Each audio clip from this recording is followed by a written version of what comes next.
नबी पाक सल्लल्लाहु अलैहि वसल्लम के हाथ उठे हुए हैं, कमली मेरे नबी के सरे अनवर पे है, वो खिसकती जमीन की तरफ जा रही है। सरकार अलैहिस्सलाम दुआ करती है, या अल्लाह अल्लाह मन तो या अल्लाह, अगर तूने इन लोगों को जो मुट्ठी भर है, ये मैं 15 साल नबूवत की कमाई लेके आया हूँ, या अल्लाह जो मैंने 15 सालों में तेरे दीन इस्लाम के लिए कुर्बानियां दी है ना, ये कुल कमाई लेके आया हूँ, तेरे खजानों का मालिक हूँ, लेकिन मेरे बस में यही कुछ।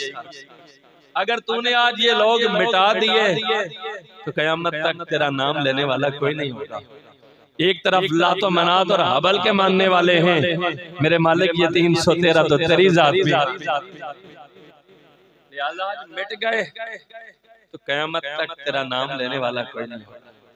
सरकार अलैहिस्सलाम अल्लाह की बारगाह में हाथ बुलंद है, ये कमली खिसकती कंधों से नीचे जा रही है। सरकार अलैहिस्सलाम रब की बारगाह में दुआ कर रहे हैं, दुआ मांग रहे हैं कि बड़ी नाज से जब दुआए मोहम्मद इजाबत ने झुक कर गले से लगाया, बड़ी नाज से जब दुआए मोहम्मद।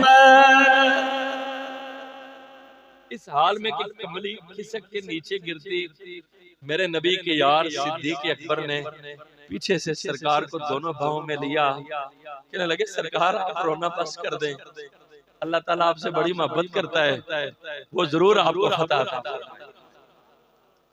सरकार अलैहिस्सलाम जो रब की हुजूर दुआ कर रहे हैं, अल्लाह रब्बुल आलमीन ने वो मंजर सारा कुरान के अंदर महफूज किया। पाक रब कहता है, इस्तस्तगीसून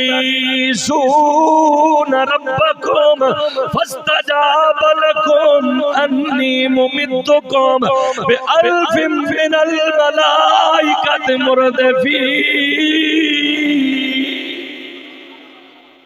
अल्लाह कहता है याद करो जब तुम अपने रब के हुजूर फरियाद कर रहे थे, दुआ मांग रहे थे, बस अल्लाह ने तुम्हारी दुआ सुन ली।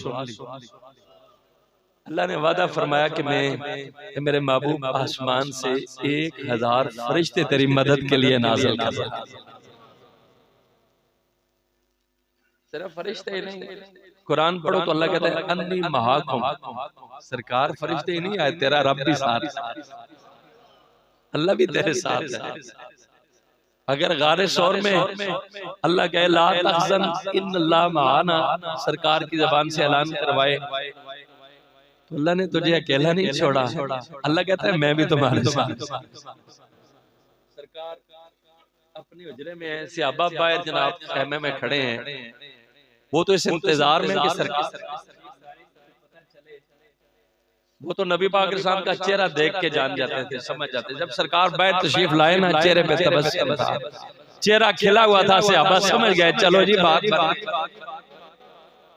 बन गई है। सरकार अलैहिस्सलाम ने फरमाया यार सिद्दीक, अल्लाह ने मदद भेज दी है, फरिश्ते आ गए, वो देखो जिब्रील खड़ा है, फरिश्ते आ गए, अल्लाह ताला ने मुसलमानों के लिए मदद उतारी। दोस्तान गिरामी का आज अगर ईरान जनाब यहूदियों और अमेरिका की जनाब मुकाबले में खड़ा है तो हमें दीगर चीजों से गुरेज करनी चाहिए और रब को हुजूर दुआ करनी चाहिए कि अल्लाह तू मुसलमानों को फतह और नुसरत अता फरमा। ये कब तक जनाब बदमाशी करते रहेंगे यहूदी ईसाई? किसी गैर मुस्लिम मुल्क के खिलाफ इन्होंने दरअंदाजी नहीं की, क्या इंडिया पावर नहीं है उसके खिलाफ नहीं निकले, साउथ कोरिया जनाब की एटमी पावर नहीं है उसके खिलाफ नहीं निकले, निकलते हैं तो या इराक के खिलाफ या ईरान के खिलाफ। और नेतन्याहू जनाब वो उसके क्लिप लोग देखते भी हैं, सुनते भी हैं, कहते हैं कि अगला नंबर पाकिस्तान का है, हम कहते हैं अगला नंबर तेरा आएगा ही नहीं, इंशाअल्लाह नहीं आएगा। जहां जनाब 80 साल के बूढ़े जनाब कमर कस के खड़े हो जाए, 8-8 साल के बच्चे जनाब जान देने के लिए तैयार हो जाए, ऐसी कौम को हराना कोई आसान काम नहीं है। और हमारी फौज जो है ना, ये प्रोफेशनल फौज है, तरबियत याफ्ता लोग हैं, हमारी एजेंसियां जो है ना वो ठीक काम कर रही हैं। अगर अपने मुल्क में उनसे कोई गिले शिकवे हैं तो अपनी जगह, इस वक्त तो हमारा मुल्क जनाब हालत जंग में है, तो उनके साथ खड़ा होना ये हमारे ऊपर लाजिम और वाजिब है। इसलिए वो अकेले नहीं है ना, कोई आपका बेटा है, कोई आपका भाई है, कोई आपका जिनके लिए हजारों हाथ उठते हैं।